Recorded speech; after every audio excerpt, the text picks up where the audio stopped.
আমরা খুশি যে অনেক সময় অনেকে বলেন যে বিজিবিএস এর কনফারেন্সের মতো নাকি আমরা যেগুলো অ্যানাউন্স করি কাজ হয় না। আগেও আপনাদের আমরা দেখিয়ে দিয়েছি মিটিং করে সামনাসামনি কত প্রজেক্ট অলরেডি আমরা মাত্র 15 দিনের মধ্যে আমরা ক্লিয়ার করেছি সিনার্জি কমিটি করে। আমি বাংলার সৌভাগ্য যে বাংলা এখন শিল্পপতিদের এবং শিল্পের আনাগোনা বাংলায় ইন্ডাস্ট্রিয়াল একটা নতুন ডেস্টিনেশন তৈরি করে দিয়েছে। আগামী 21 তারিখে বেলা 2টোয় আমরা শালবনীতে জিন্দালদের পাওয়ার প্ল্যান্ট আমরা উদ্বোধন করতে যাচ্ছি। তার কারণ হচ্ছে আপনারা একটা জিনিস জানেন, যত দিন বাড়ছে মানুষের সংখ্যা বাড়ছে, অনেক মানুষ অন্য জায়গা থেকে এসেও এখানে বসবাস করছেন, তাদেরও পাওয়ার আমাদের যোগাতে হয়। ফলে কনজিউমার বেস যেটা আমরা বলি সেটা বেড়ে গেছে, অস্বাভাবিক হারে বেড়েছে। তারপরে ধরুন আগেকার দিনের লোকেরা এত এয়ার কন্ডিশন ইউজ করতো না, কিন্তু এখন এটা একটা মিনিমাম নিড হয়ে গেছে অনেকের জন্য। ফলে 2011-তে যে সংখ্যাটা ছিল মাত্র 1,07,00,000, এখন সেটা বেড়ে হয়েছে 2,30,00,000। অর্থাৎ প্রায় পাওয়ার ইউজ করার গ্রোথ বেড়েছে 11%।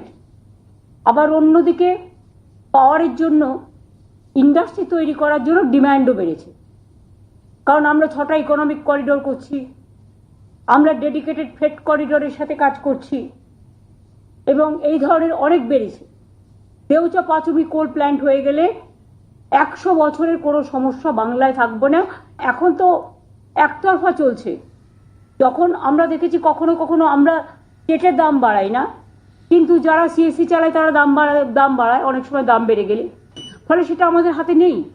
সেই জন্য আপনাকে পাওয়ার আগামী দিন গুরুত্ব দিয়ে দেখতে হবে এবং বাড়াতে হবে।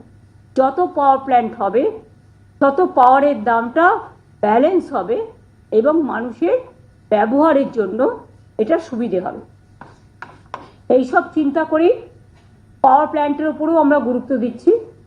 শালবনীতে মনে রাখবেন, ভবিষ্যতের ডিম্যান্ড যাতে তাল রাখতে পারি আমরা, তার জন্য ইতিমধ্যে অনেকগুলো পাওয়ার প্ল্যান্ট করা হচ্ছে, কিন্তু পাওয়ার প্রজেক্টের শালবনীতেই হচ্ছে 800 মেগাওয়াট করে 2টি পাওয়ার প্ল্যান্ট, অর্থাৎ 1600 মেগাওয়াট সুপার ক্রিটিক্যাল কোল বেসড থার্মেল পাওয়ার প্ল্যান্ট, যেখানে জিন্দালরা খরচ করছেন 16,000 কোটি টাকার ওপরে। তাছাড়াও তারা অনেকগুলো ইন্ডাস্ট্রিয়াল পার্কও করবেন। আমি তাদের ধন্যবাদ জানাচ্ছি এবং কম্পিটিটিভ বিডিং এর মাধ্যমে জিন্দালরাই এই প্রজেক্ট করেছেন। আমরা ওদের লেটার অফ অ্যাওয়ার্ডও দিয়ে দিয়েছি এবং এই ওয়ার্ডে এর ফলে এটা তৈরি হয়ে গেলে অনেক মানুষের কর্মসংস্থানও হবে। পূর্ব ভারতে ইস্টার্ন ইন্ডিয়াতে এরকম প্রজেক্ট আর নেই। তাই আগামী 21শে এপ্রিল আমি এবং আমার সাথে আমার চিফ সেক্রেটারি মনোজ পল আমরা গিয়ে আমাদের জিন্দাল সাহেব থাকছেন এবং সম্ভবত ছেলেও থাকবে, সবাই মিলে আমরা এটা শিলান্যাস করব। এটা একটা বড় সুখবর এবং দুটো ইউনিটেই আমরা যে শিলান্যাস করব কাজ শুরু হয়ে যাবে পাওয়ার প্ল্যান্টগুলো তৈরি করার।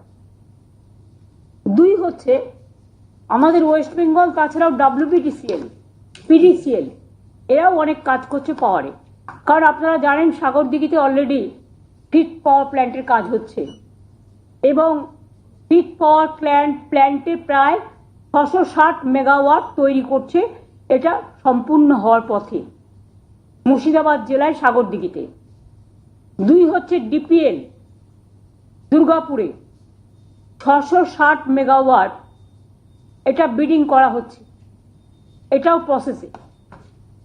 3 হচ্ছে বক্রেশ্বর পাওয়ার প্ল্যান্ট বীরভূমে, এটাও 660 মেগাওয়াটের, এটাও বিডিং প্রসেসে আছে। এছাড়াও সান্তালদিতে আরো 2টো হবে, যেটা 800-1600 মেগাওয়াট।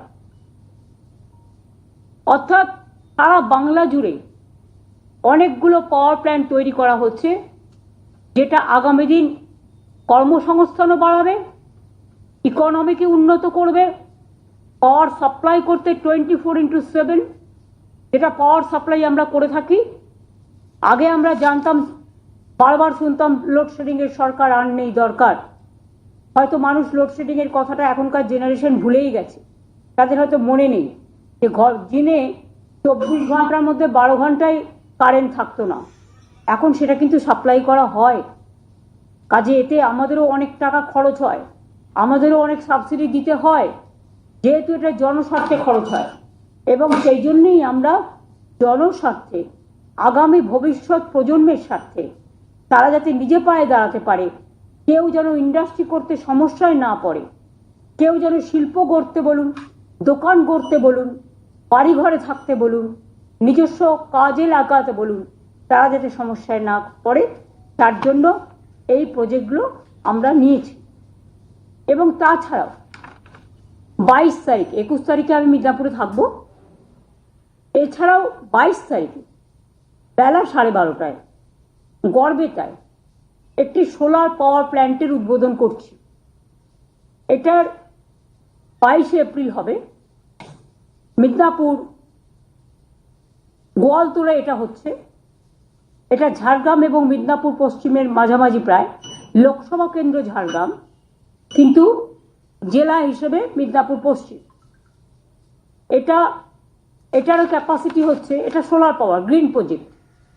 জার্মানরা এর জন্য, একটা জার্মান কোম্পানি 80% টাকা খরচ করছে, 20% আমরা খরচ করছি।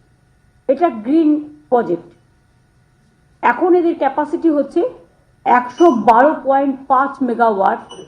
757 কোটি টাকা এর জন্য খরচ করছেন। এবং এছাড়াও সেখানে অনেক কর্মসংস্থান অলরেডি মানুষ করছেন, আরো করবেন। এছাড়াও আরো 100 মেগাওয়াট তাদের হাতে আছে, সেটাকে এক্সপানশন করতে চেয়েছেন, সেটাও আমরা রাজি হয়েছি। সুতরাং এটা আর একটা দিক হলো, অর্থাৎ এতে ঝাড়গ্রাম, মিদনাপুর পশ্চিম সহ সারা বাংলার মানুষই এই ক্লিন অ্যান্ড গ্রিন এনার্জিকে প্রমোট করবার জন্য আমাদের যে কমিটমেন্ট, সেটার জন্য এই সোলার পাওয়ার প্ল্যান্টও একটা বড় পদক্ষেপ। এর জন্য যা যা প্রয়োজনীয়, সানলাইট, উইন্ড, বাতাস, টাইডাল, ওয়েভ, সব কিছুই আছে। কাজেই রিনিউয়েবল এনার্জি যেটা আমরা বলি, সেটাকেও প্রমোট করা হচ্ছে। সুতরাং তাদেরও আমি ধন্যবাদ জানাই যারা এই কাজগুলো করছেন। 21-22-এ তাছাড়াও 22 তারিখে মেদিনীপুর থেকে, টাউন থেকে, আমি 25টা ফায়ার ব্রিগেডের নতুন করে উদ্বোধন করব। এই নতুন করে উদ্বোধন কথা ফায়ার ব্রিগেডের মধ্যে যে ফায়ার গাড়িগুলো থাকবে, বড় গাড়ি, তার মধ্যে 15টা আমরা দীঘায় পাঠিয়ে দেবো। কারণ জগন্নাথ ধামের প্রোগ্রাম আছে, আমাকে ওখানে কিছু গাড়ি রেডি রাখতে হবে। 10টা কলকাতায় থাকবে, 15টা দীঘায় চলে যাবে। তাছাড়াও কাটোয়ায় একটা ফায়ার স্টেশনে ওই দিন উদ্বোধন হবে। তাছাড়াও জেলায় আরও অনেক প্রোগ্রাম আছে, কারণ আপনারা দেখেছেন ঘাটাল মাস্টার প্ল্যানের কাজ অলরেডি শুরু হয়ে গেছে। এটা করতে 2-3 বছর লাগবে, কিন্তু সেটারও উদ্বোধন করা হয়নি। দেউচা পাঁচুমিরও উদ্বোধন হয়নি। এগুলো সময় সময় জেলায় গিয়ে, কারণ এটা ঘাটালটা দেবের কনস্টিটিউয়েন্সি, ঘাটাল কনস্টিটিউয়েন্সির মধ্যে গিয়ে এটা করব। মিদনাপুর কনস্টিটিউয়েন্সির, মিদনাপুর পার্লামেন্ট এবং মেদিনীপুর জেলার, যেটা ঘাটাল ও মিদনাপুর জেলার, আমি দেব জুন ওদেরও সবাইকে থাকতে অনুরোধ করেছি। এবং যখন ঘাটাল মাস্টার প্ল্যানটাও করব, তখনও ঘাটাল মাস্টার প্ল্যানে অনেকগুলো এরিয়া আছে, জেনে রাখবেন। ঘাটালও যেমন আছে, নামটা ঘাটাল মাস্টার প্ল্যান, কিন্তু ওর মধ্যে দাসপুর, কৈশপুর থেকে শুরু করে আপনার পাঁশকুড়া, অনেকগুলো অঞ্চলই পড়ে। সুতরাং সেগুলো সব দেখে রাখতে হবে। সুতরাং সেগুলো দেখে জায়গা নির্ধারণ করে পরে করে দেবো উদ্বোধন। কাজটা চলুক, আমাদের জন্য কাজ আমরা আটকে রাখবো না, কাজটা চলুক, কাজে গতি আসুক। দেউচা পাঁচমি যেমন কাজ চলছে আপনারা জানেন। আমি ধন্যবাদ জানাই স্থানীয় অধিবাসীদের, আমার প্রত্যেকটা আদিবাসী সংগঠনকে, মাইনরিটি সংগঠনকে, স্থানীয় মানুষকে, প্রশাসনকে, যারা প্রায় দীর্ঘ 2 বছর ধরে অনেকের মানে অনেক জমিহাররা জমি দিয়েছেন, তাদের আমরা যে প্যাকেজ তৈরি করেছিলাম এবং তাদের যে চাকরি বাকরি তৈরি করেছিলাম, যারা অলরেডি দিয়েছেন তারা অলরেডি পেয়ে গেছেন, এবং যারা অলরেডি দেবেন, আবার যাদের প্রয়োজন, আমাদের নিজস্ব অনেকটা জমি আছে, সেখানেও কাজ হচ্ছে। এবং আগামী দিন যে গ্রামগুলো আমরা, যদি জমি দেয় মানুষ, আমরা জোর করব না, তাহলে আমরা নেব, তাদের আমরা টাকাও দেবো, ক্ষতিপূরণও দেবো, বাড়ি তৈরির টাকাও দেবো, এবং আমরা চাকরিও দেবো। এবং তাছাড়াও ওই এলাকা ঘিরে হাসপাতাল, স্কুল, কলেজ, বাজার সব কিছুই তৈরি হবে। সুতরাং নতুন একটা গেটওয়ে তৈরি হয়ে যাবে। আর এটাও হচ্ছে বিশ্বের সেকেন্ড লার্জেস্ট কোল প্ল্যান্ট। সুতরাং বিশ্ব এসেছে বাংলার ঘরে, এটা তো নিশ্চয়ই গর্ব করার কথা। সুতরাং টাইম টু টাইম আপনাদের বলে দেবো কোথায় আমরা কি করছি।